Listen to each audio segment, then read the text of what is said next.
عليكم ورحمة الله وبرکاته. خو د نوې ویډیو سره ستاسو خلکلې ویو ملګرو امید لرم چې تاسو ټول به روزلو خوشحاله وئ او د ژوند په مزو کې به وئ. ملګرو نن په دې ویډیو کې تاسو سره د یو ظلم واقعه را مخې ته کوو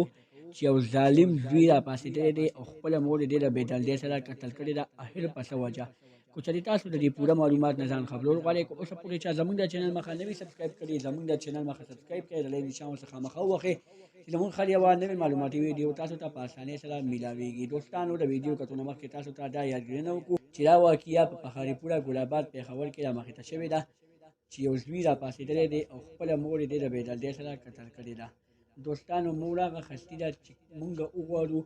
نو مونږ چې ماشوموالي کې مور څومره پیدا کړي دي د هغه یو ګوډ پی قیمت خو مونږ نشو ادا کولی خو چې مونږ پوره زندګي تېره کړو د هغوی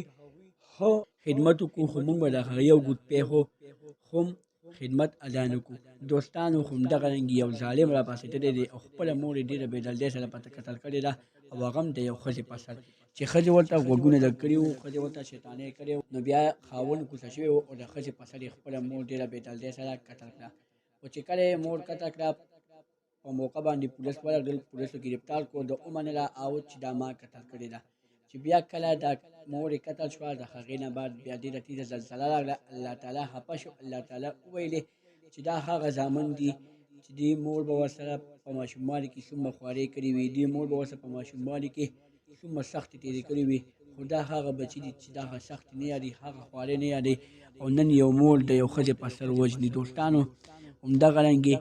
دې درنده یعنې دې ځناور خپله مور ډېره بېدردۍ سره قتل کړه او د قتل نه بعد چې کله قتل کړه بیا یې پکې ډېرې چرې ووهلې او ویې ویلې چې زړه مې یخ شو. خو دوستانو د قاتل خبرې لا مخې ته نه دي راغلي چې کله هم د قاتل خبرې مخې ته راغلې مونږ به تاسو ته ډایرکټ انډایرکټ را مخې ته کوو.